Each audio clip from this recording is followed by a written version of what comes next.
เรื่องละหาเบิดเอาไว้เดี๋ยวเขาภรรยาไปอยู่ไสภรรยาบ้านเมื่อบ้านเพิ่นมือเวียดเพิ่นเมื่อแต่เดือนละบ่ได้โตอ่านได้เข้ามาแหละตั้งแต่พร้อมๆกันเลยกับข่อยบ่ได้เข้ามาโดยคือแม่ชายเลย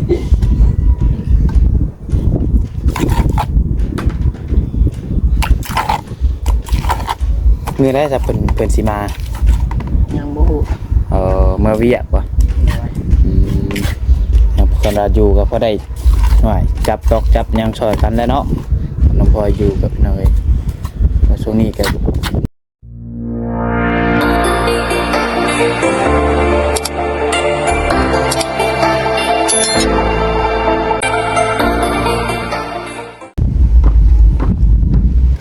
เอาพี่น้องเลยเนาะเปิดภาพขึ้นมาพี่น้องเลยอยู่ทางบ้านทางเรือนของน้องถวยทองบ้านในพี่น้องเนาะเท่าโหทางน้องถวยทองเหมือนกันเห็ดผู้เดียวเลยบ่นะพี่น้องเนาะมาบ้านนี้เพิ่นก่อเลยพี่น้อยเนาะน้องบ่ใส่มาเมื่อนั้นยังบ่ทันได้มีเนี่ยพี่น้องมาบ้านนี้ครับทางบ่จิตเป็นซื้อบ็อกซ์ซื้อหยังเข้าให้เพิ่นก็ก่อเลยพี่น้องเนาะวงกบไปซั่นก็มีแล้วพี่น้อยเอาพี่น้องเนาะคนอื่นเบิดกราบทักทายสบายดีสวัสดีพ่อแม่พี่น้อง FC สุโขสุพลนะพี่น้องเด้อมาอยู่ฝั่งลาวฝั่งไทยแล้วก็อยู่ทางต่างประเทศนะพี่น้องเนาะก็ยินดีต้อนรับเข้าสู่ช่อง YouTube น้องพัดไซชาแนลอีกแล้วพี่น้องเอ้ยมาพบมาพอกันบัดนี้ก็มาอัปเดตเดือนน้องถวยทองนะพี่น้องเบิ่งชมนำกันพี่น้องเนาะหลังจากที่ว่าบ่ได้มาหลายมื้อหลายวันพอสมควรพี่น้องเนาะมาบัดนี้เพื่อนน้องถวยทองก็จนก่อเดี๋ยวไอ้พวกโทษเนาะมาเบิ่งน้ำกัน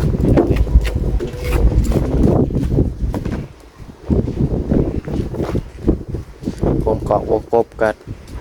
ครบพี่น้องเนาะสบายดีเด้อน้องถวยเด้อสบายดีมาบัดนี้จนก่อเนาะบัดนี้มาลายมือเติบพี่น้อง3 มื้อโทษก่อนตั้งแต่มือได้นี่น้องถวยก็ตั้งแต่มันได้หาก็ได้ก่อนได้2 มื้อเลยหาก็ก่อ2 มื้อหาก็ก่อ2 มื้อนี่แหละเจ้าก่อผู้เดียวเจ้าบ่นี่ว่าเฮ็ดผู้เดียวเลยตอนนั้นน่ะก่อกับอ้ายหาซอยผู้ใดน้องเสลาครับบ่ที่เพิ่นค้างงานน้องเพิ่นเพิ่นไปดองบ้านนี้ก็บ่ได้เฮ็ดบ่เฮือนเจ้าบ้านนี้ก็บ่ได้เฮ็ดมื้อซื้อนี่ก็บ่ได้เฮ็ดเลยเฮ็ดตั้งแต่มื้อเพิ่นเอาเครื่องมาให้พุโดยเพราะว่ามันมีแต่งานดองทางเนี่ยแต่มื้อนี้นี่ลุยผู้เดียวเลยมื้อนี้เจ้าบ่ได้ไปดองนำเขาบ่ซั่นมื้อนี้ให้ทางพ่อกับแม่ตายไปแล้วก็พ่ออยากเฮ็ดเฮือนตัวเองให้แล้วไว้บ่แม่หมู่แล้วเบิดแหละเนาะแต่บ่มีคนเผาเครื่องแน่ยังไปเฮือนน้อยถั่วน้องถั่วแล้วยังบ่ทันหมู่พี่น้องเนาะระยะมันเดินซ่าเด็กก็บ่เดินเนาะแม่นขอเฮ็ดไปนี่แหละตามงบพี่น้องเอ้ยว่าน้องถั่วเพิ่นจะได้รับการช่วยเหลือคนสุดท้ายไปจักเนาะแต่ก็ยังสิบ่ฮู้ว่าสิมีหลังใดอีกบอกพี่น้องเอ้ยแบบว่าคนได้ตำหลังหมู่แบบนี้นะเนาะได้ตำหลังหมู่พี่น้องเอ้ยว่าคนสุดท้ายบ่แม่นได้พี่น้องเนาะบ่บางเทื่อทางสร้างพูดพี่ช้างหงิกพี่น้องเอ้ยเพื่อเพิ่นมีงบเพราะเพื่อเพิ่นดูเฮือนล่ะว่า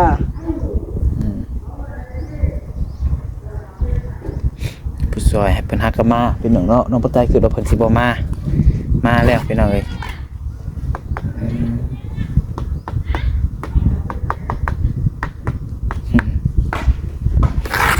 บล็อกเพิ่นสั่งมาให้จักก้อนน้องถวย1,000 ก้อน1,000 ก้อนพ่ออีบอกเราบ่พอเนาะยังบ่พอโดยสิเฮ็ดจักห้องนอนนี่วางแผนไว้นี่2 ห้องนอนคือกันกับเพื่อนน้องจ้อยน้องลาโดยแม่ ตูต่างกันซื่อ เอา พอน้องสิตั้งประตูทางไหนว้าวทางน้อง เอ่อ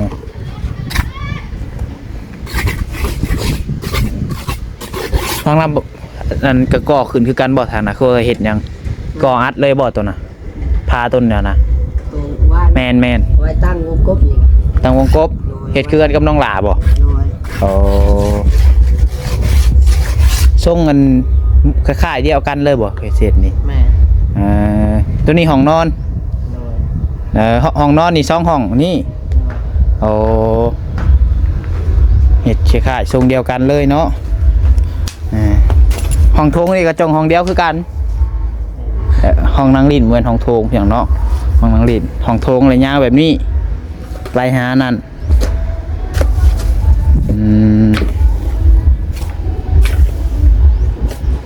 จะว่าแบบได้บ่ใส่ประตูทางนอกบ่ใส่ประตูอันทางในจะว่ากินนี่ฮะน่ะ คอยว่าคอยใส่ประตูนี้ เออ ใส่ประตูทางไหนก็ไม่ได้ว่าใส่ บ่ได้ใส่อันทางนี้บ่ได้ออกมาทางนี้ ใส่คือกันกับเป็นมาส่ง โอ้ ประตูทางนี้ มีแต่อันประตูทางนี้ซื่อบ่คือเนาะ โดย กันนั่นก็คือกันเบิด นี่เราสิตั้งกุ๊กเอี้ยมเอา เออของเอี่ยมช่องเบื้องนั่นแหละก่อตันเลย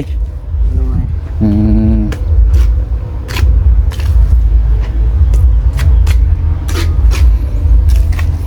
นี่อุปกรณ์ก็เข้ามาเลยอีกบุดนดอกนี่เนาะคอยเห็ดไป โดย มื้อนี้มื้ออื่นก็จังหวะนั้นวิดดองวิดหยังนี่ก็พากันมาซอยกันหลายคนคือสิแล้วไว้เนาะน้องถวยก่อผู้เดียวยังได้สำนี้จังเลยก่อไว้ก็เทคานบัดเดียวบ่ พาคนมาครบวันเท อืม ของคนนี้น้องวันเทแต่มันเห็นอะไรแบบนี้เนี่ยจะใส่สีหาแฟนใส่สีผสมปูน ขนาดก่อนยังคอแห้งแท้ ก่อนี่ผู้เดียวได้อยู่เนาะ เลยตักน้ำน้ ขอเฮ็ดไปให้แล้วเฮ้ย ำคุณบล็อกน้ำคุณดูปูน้ บ่มีหยังเหนือความพยายามดอกคันเฮาจะเฮ็ดเนาะ พี่น้องเอ้ยพาเลาะเบิ่งหน่อยหนึงบอกก่อนเนาะนี่ตัวเป็นก่อพี่น้องเสร็จเล็กเสร็จยังเรียบร้อยกับทรายกระยางรถประจักษ์เบิ่งทรงนี่ทรายยางรถพี่น้องเนาะตัวนี้นี่ฮะก่อแล้วประจักษ์เบิ่งทรงยังเปียกๆอยู่น่าจะก่อได้ห้องหนึ่งพี่น้องเอ้ยนี่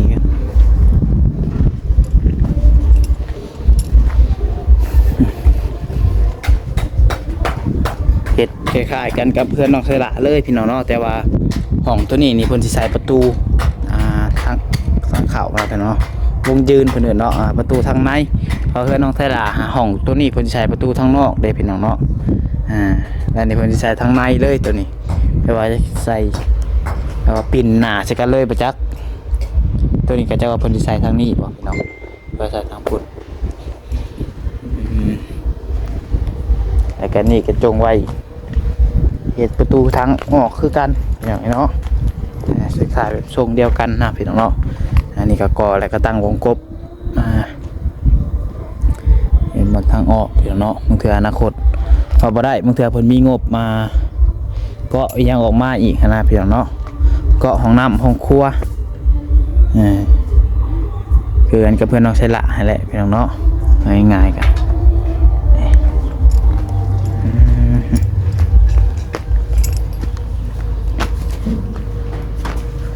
เนี่ยเพิ่งมอมก่อนพี่น้องไอ้เท่ามาพี่เนาะไข่ทองนี่ค่ะได้ก่อแล้ววันนี้พี่น้องเอ้ย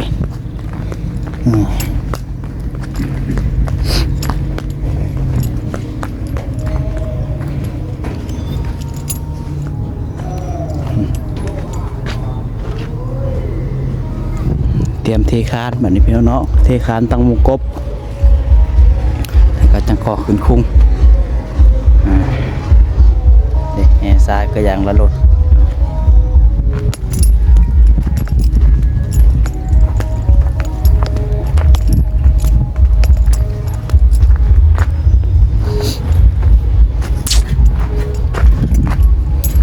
อีกบ่นานเกินรอพี่น้องเนาะคือสิแล้วเดือนน้องถ้วยทองเมื่อเกิน3 เดือนดอกประจักษ์ขนมมีงบเข้ามาเรื่อยๆน้องถ้วย ประมาณนั้นแหละ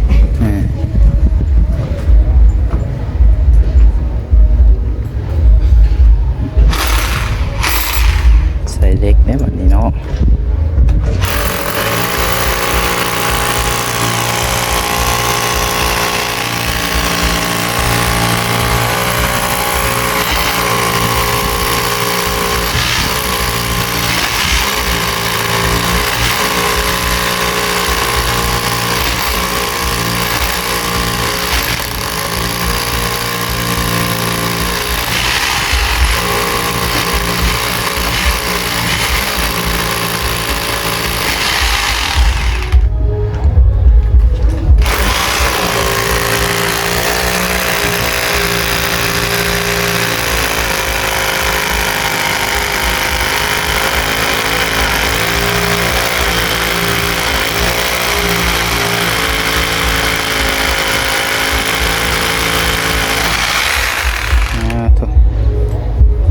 แตกเนาะ สีตำเหล็ก ต่อ ตำเหล็กอยู่นะ ทำเล็กเลยแตก สวรรค์คือเปิด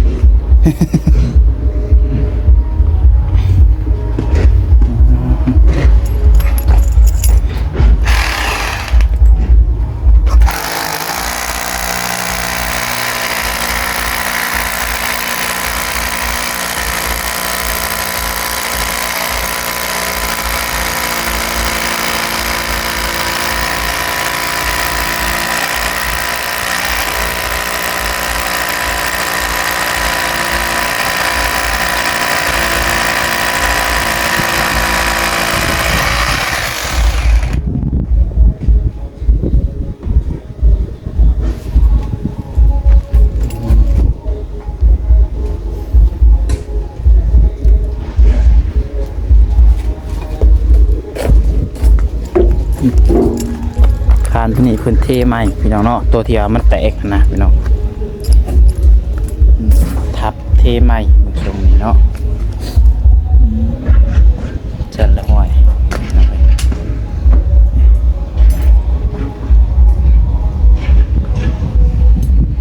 วงกบยังกัดพร้อมพี่น้องเนาะวันนี้บ่าวจิตเพิ่นบ่ได้มาบ่วันนี้มาอยู่แต่น้องอยู่เงินตรงนั้นน้องออกมาหาเพิ่นมาเดียวออกมาวันนั้นไม่เห็นเป็นใครคนมันด่า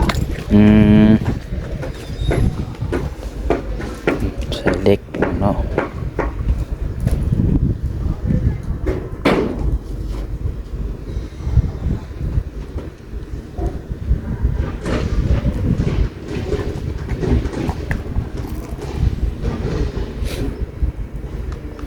ก็หาก้อนบ่ตัวนี้แม่เรื่องละหาเบิดเอาไว้เดี๋ยวเขาภรรยาไปอยู่ไสภรรยาบ้านเมื่อบ้านเพิ่นมือเวียดเพิ่นเมื่อแต่เดือนละบ่ได้โตอ่านไปเข้ามาแหละตั้งแต่พร้อมๆกันเลยกับข่อยบ่ได้เข้ามาน้อย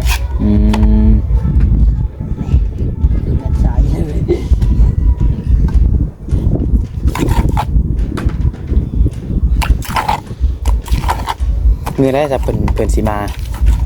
ยังบ่ฮู้เมื่อเวียกว่ะคนเราอยู่ก็พอได้หน่อยจับตอกจับยังช่วยกันแล้วเนาะน้องพลอยอยู่กับน้องเลยช่วงนี้ก็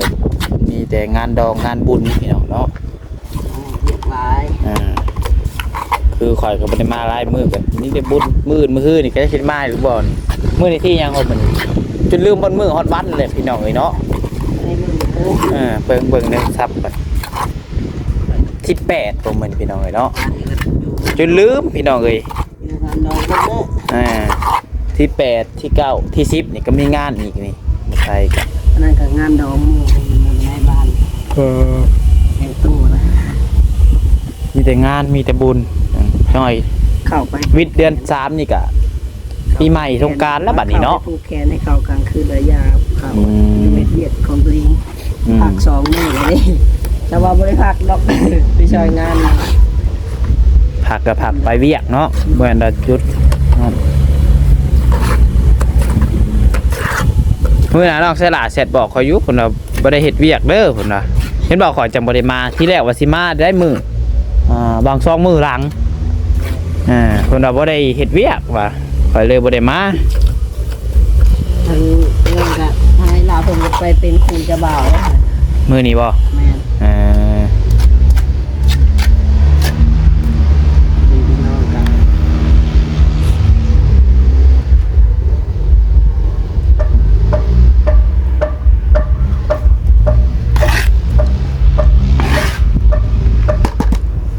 ขอเฮ็ดไปแต่ละน้อยพี่น้องเนาะได้สำได้ก็เอาบ่นานเกินรอดอกอันนี้ก็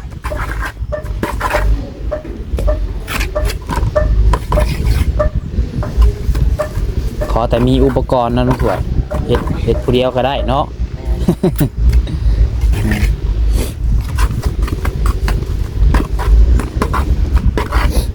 ภาวนาจังหน่อยก็ให้ได้ก่อคันว่าบ่ได้หยังไรก็ให้ได้ก่อแล้ว แล้วโอเคเลย ก่อแล้วได้เทพื้นใส่ประตางประตูข้างในเนาะ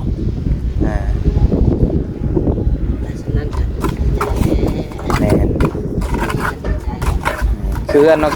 จ้อยน้องหลากับไผคือว่าจนสิได้ชำนาญจนแล้วเนาะคือน้องจ้อยก็เนาะน้องจ้อยนี่ถือว่าอุดมสมบูรณ์เลยได้น้องจ้อยนี่พี่น้องเอ้ยมีทุกอย่างพี่น้องเนาะแบบว่าผู้ใหญ่เพิ่นซอยจนแล้วทุกอย่างเลยนะพี่น้องเอ้ยบุญเพิ่นพี่น้องเอ้ยเพื่อน้องถวยนี่ก็ภาวนาเอาบางเทื่อห่วยเว้าบ่ได้ได้บางเทื่อตำลังดังกว่าเคยได้ยินอยู่บ่ เพิ่นเว้าอยู่ว่าตำลังมาทีหลังดังกว่าเพิ่นว่าบางเทื่อมาทีหลังได้คักกว่าหมู่ก็มี บ่ได้คักก็ให้ได้สำเบ้าก็ดีแหละเนาะได้มีประตางประตูใส่นี่ก็พอแล้วพี่น้องเอ้ยครับว่าได้สำนกจ้อยอีน้องหยังค่ะพอได้อยู่กับเมีย2คนเนาะมีเฮือนแล้วก็มีแต่หาเงินซื้อรถบาทนี้หาเงินซื้อรถหาเงินเก็บอะไรพี่น้องเอ้ยสมัยแรกชีวิตคนเฮาเนาะมียังหลายพี่น้องเอ้ย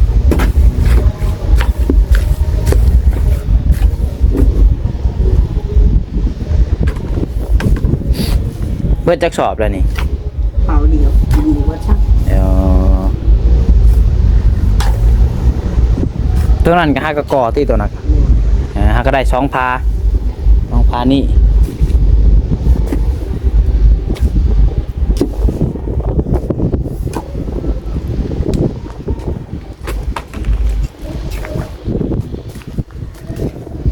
ใครรอกบรรยากาศเย็นพี่น้องเอ้ยเพื่อนน้องถวยมันยังก่อไปแล้วแล้วมันเย็นเน่คันแล้วก็คือสิเย็นอยู่เนาะเพราะมันโล่งเด้ โดย มันโล่งไปวัดเบื้องนี่พี่น้องอันบ่มีอันบ่อนข้างเพื่อนน้องหลาก็เย็นเพื่อนน้องหลาก็มีแต่เพื่อนน้องจ้อยนะแปลว่าคะแนนลมบ่มาทางเพื่อนน้องไม้นี่บ่เย็นเพื่อนน้องจ้อยคะแนนลมมาทางเพื่อนน้องดาวนี่พอเพื่อนน้องเพื่อนน้องดาวมันบังเบิดเด้พี่น้องเอ้ย เป็นน้องดาวกลัวมันแล้วเนาะ แม่นคะแนนลมมาทางเพื่อนน้องไม้นี่เย็นอยู่คะแนนลมพัดเข้าไปทางนี้นี่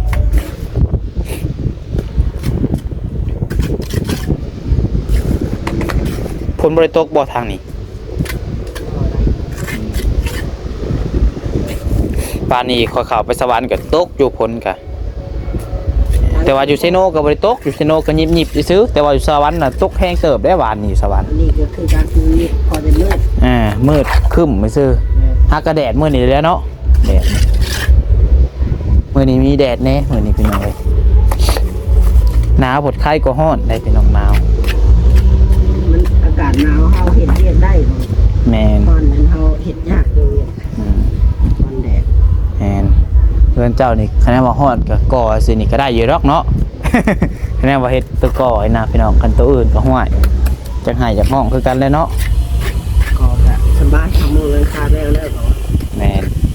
บางคนกับเพิ่นสิก่อก่อนก่อจนแล้วจนนี้ยังก่อนเลยเพิ่นอยากสิมุ่งได้บางคนเนาะบางหลังตามที่น้องบ่ชายสังเกตเห็นอยู่ซิโนก็มีหลังนึงพี่น้องเอ้ยแต่ว่านับเบิ่งว่าเฮือนคนรวยนะหลังบักใหญ่ๆพี่น้องเอ้ยเพิ่นก่อจนสาบจนทาสีซังแล้วเพิ่นยังบ่อันขึ้นโค้งยังบ่ใส่หลังคาอยู่เพิ่นเฮ็ด2ชั้นพี่น้องเอ้ยบางคนก็ขึ้นโค้งหลังคาก่อน คือโครงค่าก้อนอยู่นะก้อนที่บ่อนสบายตอนแดดก็ตอนเอามืออะไร แม่น ไม่ก็แดดเลยเอาก็ เอาครับพี่น้องเนาะกราบเรียนเทือนน้องถวยทองให้เบิ่งคือสิประมาณนี้แหละพี่น้องเนาะสู้ๆเรื่องถวยเด้อเพราะว่าให้เพิ่นเฮ็ดเวียกปานนี้พี่น้องเนาะเบิดนี่ก็พักบ่นี่ แม่น เขาเที่ยงนี่พี่น้องเนาะพี่น้องเอ้ยคือว่ายินดีนำน้องถวยเนาะอีกบ่นานเกินรอดอกพี่น้องเอ้ยโอเคเด้อพี่น้องเด้อสำหรับคลิปนี้ก็ขอลาแม่พี่น้องไปก่อนพี่น้องผิดพลาดประการใดก็ต้องขอโทษขออภัยหลายพี่น้องเอ้ยพบพอคลิปต่อไปเด้อพี่น้องเด้อสุดท้ายนี้ขอกล่าวคำว่าสบายดี